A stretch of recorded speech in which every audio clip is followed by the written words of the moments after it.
I'm Christina from Vape Club. Welcome to our beginner's guide to take you step by step through all the basics to help you make the switch to vaping. Vaping devices can seem daunting at first, but are really quite simple once you understand a few basics. Electronic cigarettes and vaping devices are essentially the same thing and can be broken down into two main components. The first being the power unit, which houses the battery, and the second being the tank, which holds and vaporizes the e-liquid. All vaping devices work using the same principle. Inside the tank, which holds the e-liquid, is the atomizer. The atomizer contains a wire wrapped around some sort of wicking material and is referred to as a coil. The wick soaks up the e-liquid and draws it into the coil.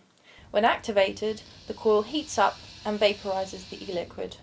The first generation of vaping devices are known as cigalikes because they look very similar to a real cigarette. They consist of a small lithium battery and a non-refillable tank which contains the e-liquid and is often referred to as a cartomizer. As the technology evolved to meet the demand for high performance, the look and feel of these devices changed notably. The latest generation of devices offers a highly customizable and far superior vaping experience. Starting with the most basic vaping devices in the market, you have things like the Ego style kits. These feature a small battery with an activation button and a basic refillable tank. Virtually all starter kits will come with a USB charger and options for a wall adapter. Do make sure that you use the correct USB charger and wall adapter to charge all of your vaping devices, and if in doubt, do check your user manual. The larger battery lasts you longer. The cigalikes tend to typically last around 200 puffs, and the Ego batteries can last 600 puffs and up depending on the size of the battery that you choose. For the typical vapor, that can mean anywhere between 4 and 10 hours of vaping. The batteries will come in a variety of sizes, ranging from around 400 milliamps up to about 1300. The higher the milliamp number, the more charge your battery will hold and the longer it will last. But the larger capacity batteries are also larger in size, so that's something to bear in mind when considering the size of your setup. The second major advantage is the refillable tank with its much improved atomizer. It offers much better vapor production and enhanced flavour. The larger capacity of around 1.6 ml means that the typical vapor can use the device all day without running out of e-liquid.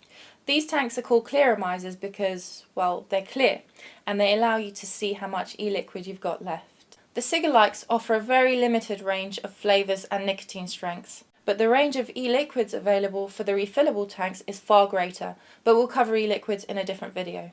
The basic clearomizers are disposable. They can last anywhere between about 2 to 6 weeks before the performance of the coil starts to deteriorate, so you'll need to replace the tank. The basic kits are a great way for you to get into vaping. They're really inexpensive and they do a much better job than the cigalikes.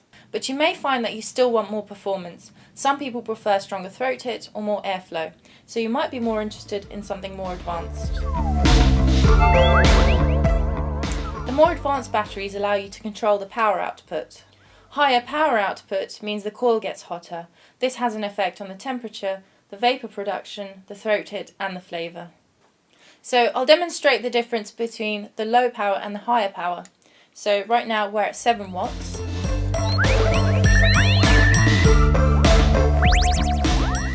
And this is at 30 watts.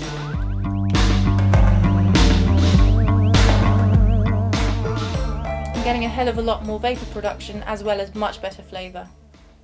Because everybody's taste is individual, people prefer vaping different flavours at different temperatures. The power output is normally altered by controlling either the voltage or the wattage using a mechanical dial or the digital display. The long and short of it is, the variable wattage provides a slightly easier and more consistent vaping experience.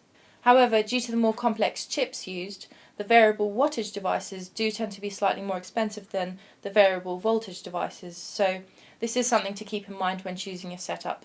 The more advanced tanks offer a replaceable atomizer, so instead of disposing of the whole thing, you simply unscrew the coil and replace it. They are also made of more durable materials, often stainless steel with Pyrex glass. This not only makes them last longer, but it also gives you a much better flavour production. The continued development of the tanks also allowed for even more innovative features, such as the larger capacity, the rotatable drip tip, and the adjustable airflow controls. So the right setup for you will be determined by a balance of how much money you might be prepared to spend to switch from tobacco, and the level of performance that you might need to help keep your cravings at bay.